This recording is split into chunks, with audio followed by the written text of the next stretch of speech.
रामकृष्ण हरी. सार्थश्री ज्ञानेश्वरी. अध्याय 14. गुणत्रय विभाग योग. भाग 2. मम योनिर्महद्ब्रह्म तस्मिन् गर्भं दधाम्यहं संभव सर्वभूतानां ततो भवति भारत. अर्जुना, महद्ब्रह्म म्हणजे माया ही माझे सृष्टीचे बीज ठेवण्याचे ठिकाण आहे. तिच्यामध्ये मी जगताच्या उत्पत्तीचे बीज ठेवतो. त्यापासून सर्व भूतांची उत्पत्ती होते. एरवी तरी महद्ब्रह्म या लागी हे ऐसे नाम, जे महदादी विश्राम शालिका हे विकारा बहु थोरी अर्जुना हेची करी.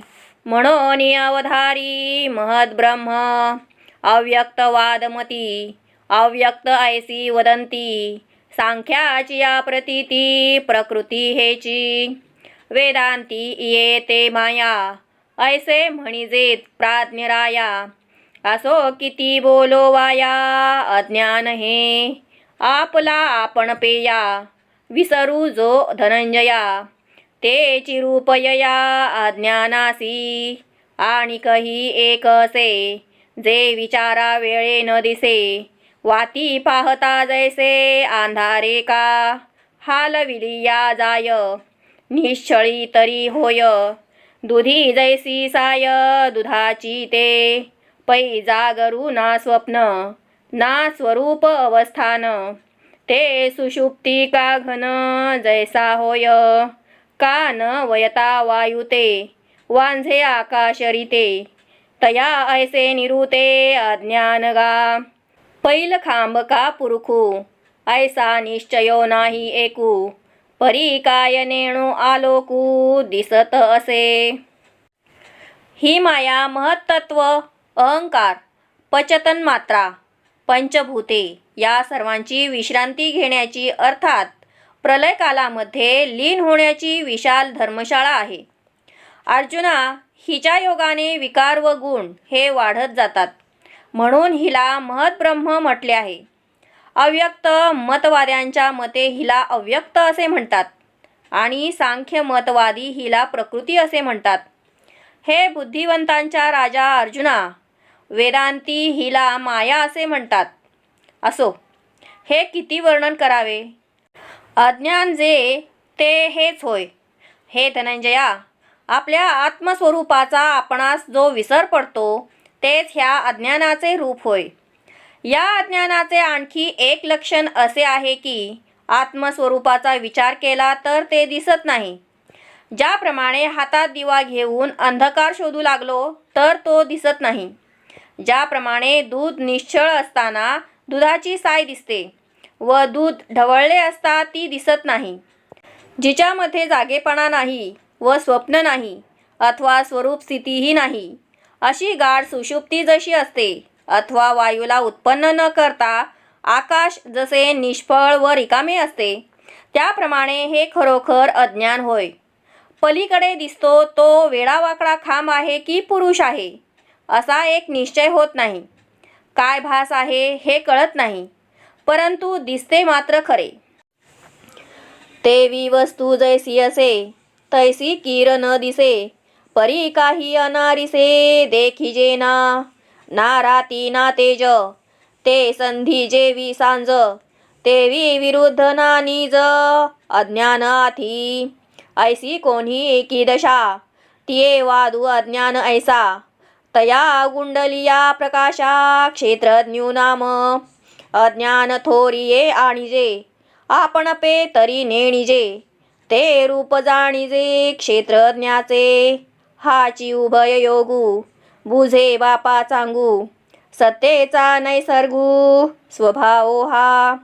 आता अज्ञानासारिखे वस्तू आपण पाची देखे. परी रूपे अनेके नेणो कोणे. जैसा रंकू भ्रमला म्हणे जा रे मीराओ आला.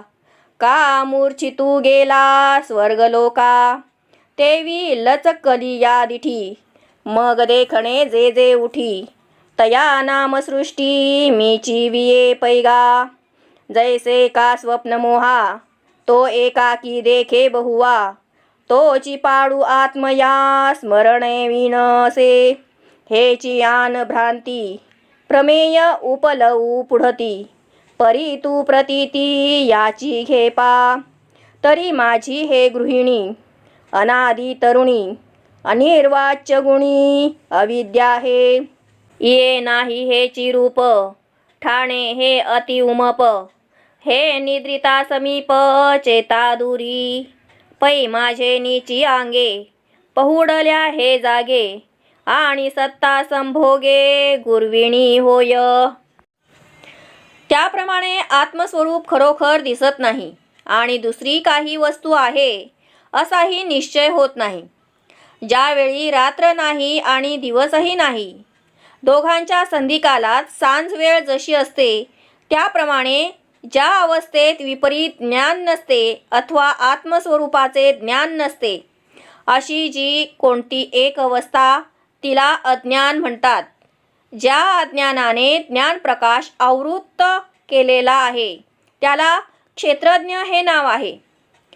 आपले आत्मस्वरूप न जाणता जे अज्ञान वाढते ते जीवात्म्याचे रूप आहे. हाच तो क्षेत्र अज्ञान आणि क्षेत्रज्ञ जीव या दोघांचा संबंध आहे. हे अर्जुना, हे उत्तम प्रकारे तू समजून घे. ती ब्रह्मचैतन्याची सामान्य सत्ता जीवस्वरूपात असल्यामुळे अज्ञानाचा व जीवाचा संबंध असतो. याप्रमाणे मायेच्या अनुरोधाने जीव हा आत्मस्वरूपाला विसरून अनेक देह धारण करतो. स्वतःला तो किती स्वरूपांनी पाहतो हे कळत नाही. ज्याप्रमाणे एखाद्या दरिद्री मनुष्यास भ्रम झाला असता तो रस्त्याने चालताना म्हणतो, बाजूला व्हा, आमची राजाची स्वारी आली आहे, अथवा मूर्छित झालेला मनुष्य स्वर्ग पाहून आलो आहे असे म्हणतो. त्याप्रमाणे ब्रह्मस्वरूपापासून दृष्टी चलित झाली असता जी जी कल्पना उत्पन्न होते तिला सृष्टी असे म्हणतात. ती माझ्यापासूनच उत्पन्न होते. ज्याप्रमाणे एकटा मनुष्य झोपला असता स्वप्नाच्या भ्रमाने स्वतःला अनेक रूपांनी पाहतो, तीच स्थिती जीवात्म्याला आत्मस्वरूपाचे ज्ञान नसल्याने प्राप्त होते. तीच गोष्ट तुला दुसऱ्या प्रकाराने उघड करून सांगतो. मी सृष्टीला प्रसवतो वगैरे हे सर्व स्वप्नाप्रमाणे मिथ्या आहे हे तू विसरू नकोस. माझी ही प्रकृती रूपी पत्नी अनादी आहे, तरुण आहे आणि तिच्यातील गुण सांगता येत नाहीत. सात्विक, राजस व तामस या गुणांनी ती संपन्न आहे. तिचे नाव अविद्या आहे. ही वस्तुता नाही, हेच तिचे रूप आहे. तिच्या राहण्याचे स्थान अतिविशाल आहे. ती अज्ञानाच्या जवळ असते आणि आत्मज्ञानी माणसापासून दूर पळते. मी झोपलो असता ती जागृत असते. स्वरूप ज्ञानाच्या गैरहजेरीत अविद्येचे सर्व व्यवहार सुरू असतात. माझ्या सत्तेचा आश्रय घेऊन ती आपल्या पोटामध्ये ब्रह्मांड साठवून ठेवते. महद ब्रह्मा उदरी प्राकृती आठै विकारी, गर्भाची करी पेलो वेली, उभय संगे पहिले बुद्धितत्व प्रसवले, बुद्धितत्वे उभारले होय मन, तरुणी ममता मनाची ते अहंकार तत्वरची, तेणे महाभूतांची अभिव्यक्ती होय, आणि विषयेंद्रिया गौसी स्वभावे तव भूतांसी, म्हणून येती सरिसी तिये ही रूपा, झालेनी विकार क्षोभे पाठी त्रिगुणाचे उभे, तेव्हा ये वासन गर्भे ठाये ठाओ, रुखाचा आवांका जैसी बीज कणिका, जीवी बांधे उदका भेटत खेओ, तैसी माझे निसंगे अविद्या नाना जगे, आर घेओ लागे आणि याची, मग गर्भ गोळा तया कैसे रूप ते ये आया, ते परिये से राया सुजनांचिया, पै मणिज स्वेदज उद्भिज जारज, उमटती सहज अवयव हे, व्योमवायू वशे वाढले निगर्भरसे, मणिजूससे अवयवतो, पोटी सुनी तमरजे आगळी का तोय तेजे, उठिता निपजे स्वेदजुगा आप पृथ्वी उत्कटे आणि तमो मात्रे निकृष्टे स्थावरू उमटे उद्भिजुहा पाचा पाचही विरजी होती मनबुद्ध्यादी साजी ही हे तू जारजी ऐसे जाण ऐसे चारी हे सरळ कर चरण तळ महाप्रकृती स्थूळ तेची शिर प्रवृत्ती पेलले पोट निवृत्ती ते पाठी नीट सूर्योनी आंगे आठ ऊर्ध्वाची ही माझी प्रकृती रूपी पत्नी महद ब्रह्म नावाच्या पोटामध्ये पृथ्वी आप तेज वायू आकाश मन बुद्धी व अहंकार या 8 विकार स्वरूप गर्भाची वाढ करते. माझ्या व मायेच्या संगतीत प्रथम बुद्धितत्व जन्माला येते. ते बुद्धितत्व सूक्ष्म रजोगुणाने भारले गेले म्हणजे सृष्टी संकल्पात्मक मन तयार होते. मनाची तरुण स्त्री ममता हिच्यापासून अहंकार उत्पन्न होतो. पुढे त्या अहंकारापासून पंचमहाभूतांची उत्पत्ती होते. विषय व इंद्रिये यांचा स्वभावताच पंचमहाभूतांशी संबंध असल्यामुळे विषय व इंद्रिये ही देखील त्या भूतांबरोबर आकारास येतात. विकारात पंचीकरणाचा क्षोभ झाल्यानंतर अव्यक्त त्रिगुणांचे स्वरूप व्यक्त होऊन उभे राहते. त्या योगे जशी वासना होते त्याप्रमाणे जीव हा जागोजागी जन्म घेतो. ज्याप्रमाणे जमिनीत असलेले बीज व पाण्याचा संयोग होता क्षणीच भावी काळात होणाऱ्या वृक्षाचा सूक्ष्म आकार अगोदरच धारण करून ठेवलेला असतो, त्याप्रमाणे माझ्या संगतीने अविद्या नामक प्रकृती विविध प्रकारच्या जगाच्या रूपाने अणकुचीदार अंकुर घेऊ लागते. हे सज्जनांच्या राजा अर्जुना, मग त्या गर्भगोलाला जुने रूप येते. त्याचा विस्तार कसा होतो हे सांगतो, त्याचे श्रवण कर. त्या गर्भाला अंडज, श्वेदज, उद्भिज आणि जरायुज असे 4 प्रकारचे अवयव स्वभावताच उमटतात.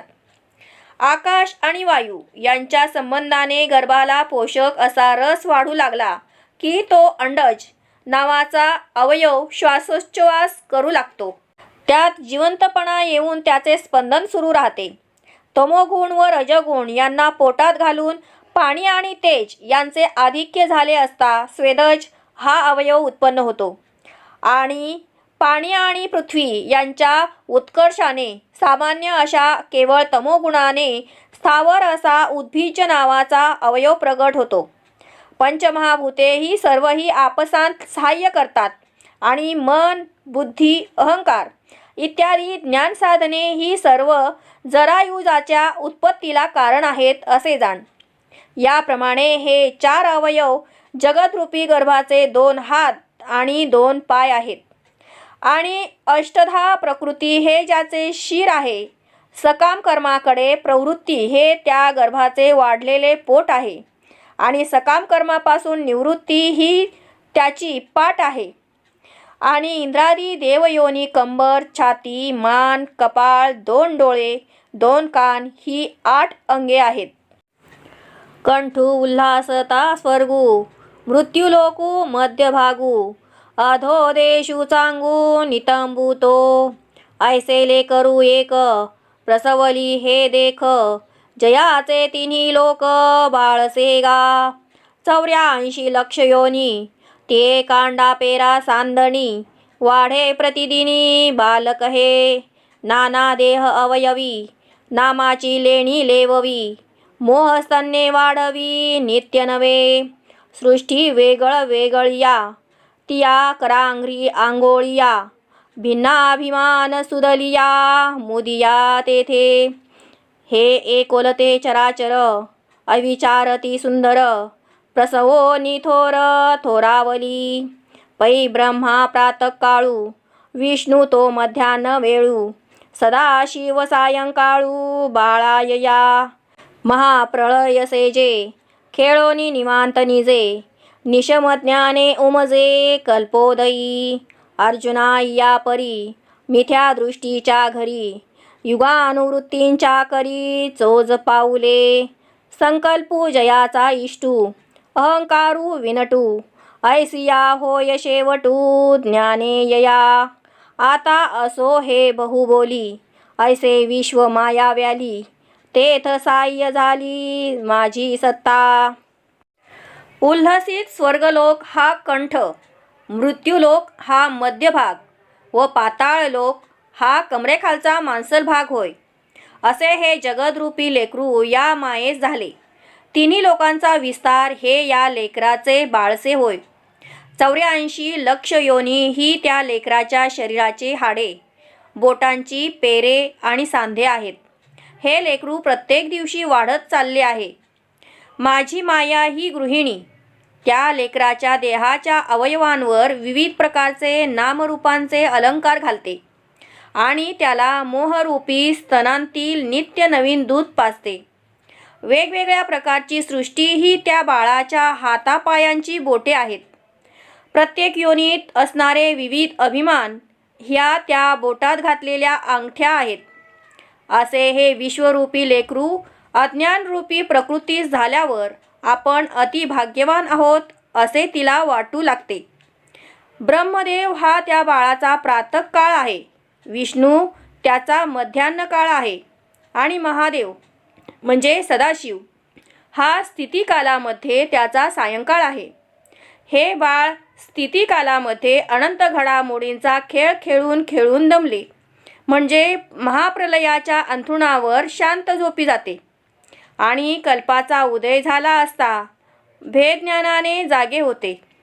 अर्जुना, याप्रमाणे हे बालक मिथ्या दृष्टीच्या घरात कृत, त्रेता, द्वापार आणि कली या 4 युगांच्या अनुक्रमांची पावले कौतुकाने पुढे पुढे टाकत जाते. विविध प्रकारचे संकल्प करणे हा या बालकाचा आवडता खेळ आहे. अहंकार याचा खेळगडी आहे. एवढ्या गुणांच्या बाळाचा नाश हा आत्मज्ञानाने होतो. आता हे पुष्कळ बोलणे पुरे झाले. याप्रमाणे माझी माया विश्वाला प्रसवली आहे आणि माझ्या सत्तेच्या आधारेच मायेपासून हे विश्व निर्माण झाले.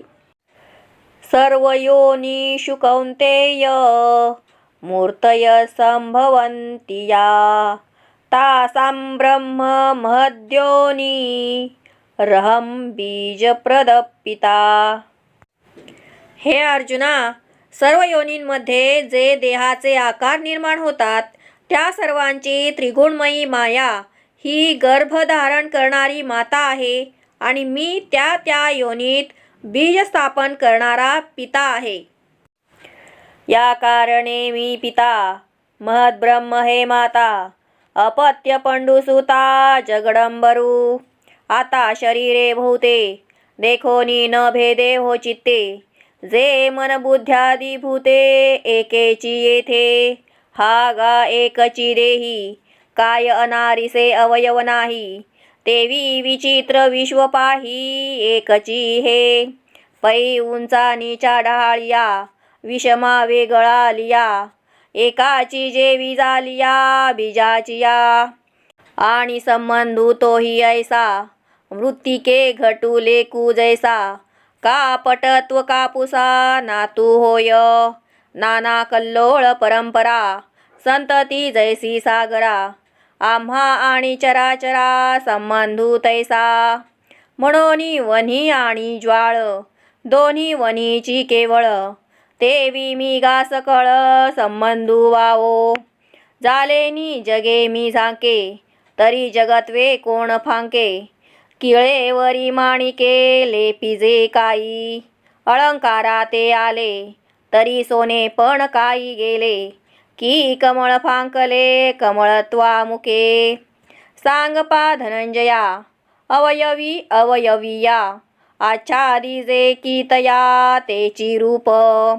की विरुढली या जोंधळा, कणिसाचा निर्वाळा.